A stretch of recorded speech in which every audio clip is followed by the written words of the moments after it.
over, rain gone. Storm's over, oh, rain gone. Storm's over now, I'm on my way back home. Raging storm is over, wind is 60 more. The rain stopped, the pennies dropped, I'm on my way, my way.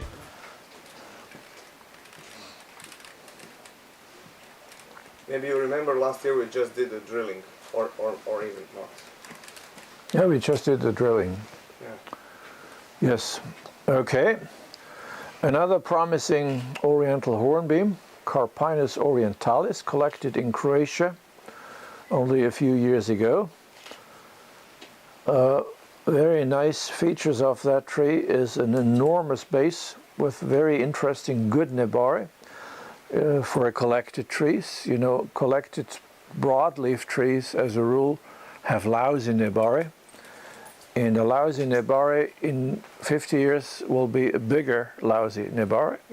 So you start out with looking for trees with good nebari, and then put the top above that, because the top you can always change. This is the first styling with wire. Last year we did some carving only. Now that's a very, very quick development. Of course the tree is not really show ready, but you can already see that this is going to be a very, very good looking bonsai. Already in the final pot, which is fine. If you find the final pot very soon and you have a clear view of the future, then that's what you do. This is by John Pitt, who does these wonderful things which are especially good for broad-leaved trees, which they have a lot in England.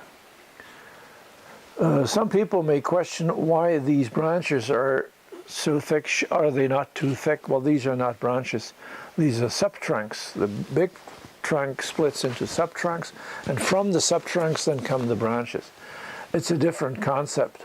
If you don't like it, don't take this piece of material. Go to the nursery and find yourself a tamed tree, which in the end looks like a tamed standard bonsai. This is not a standard bonsai. This is a wild tree, and the best thing you can do is to style it so that in 10-15 years it looks like a wild tree. Now, what's the main feature of that tree? It's the sheer magnitude, the sumo character. Boom, whoa, powerful. But be careful not to overdo it as it's done. At the moment, it's overdone. It's very much sumo. Why? Because it's just a big trunk with little foliage. Okay, but that's not the way it will look in the future.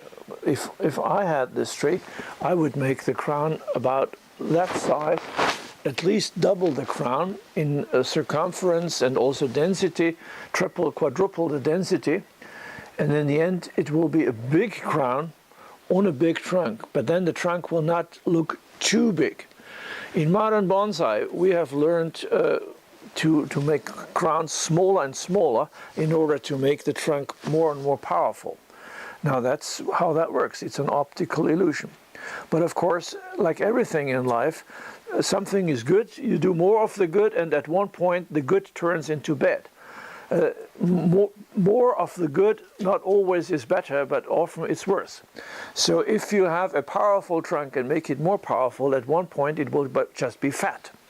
So this I would consider a fat trunk, but it's very easy. The future of that crown is different from what it is now. This is just the basic structure, very good for the beginning, and the rest will just grow by itself.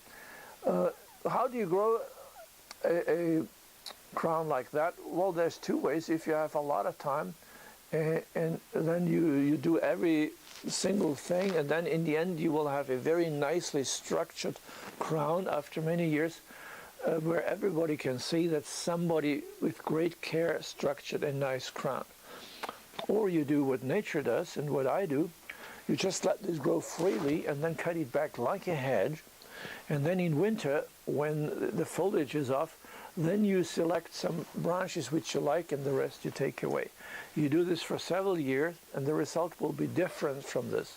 The result will be a tree which gives you more natural feeling. because the movement and the characteristic of the branches is more natural than this. Okay, it's up to you what you do, but anyway, this tree does not want to have these flat layers where the bird can fly through. It's and certainly not a triangle. On the broadleaf trees, I would suggest never to have a triangle. Even on conifers, we don't do that anymore. We have a round top. Now this clearly it wants to be a round tree, and I would not mind if this tree was not much higher, but wider, in the end being wider than its height. Then it looks like a real, very, very old, powerful tree. Pretty good. How much is that? Can I just say something?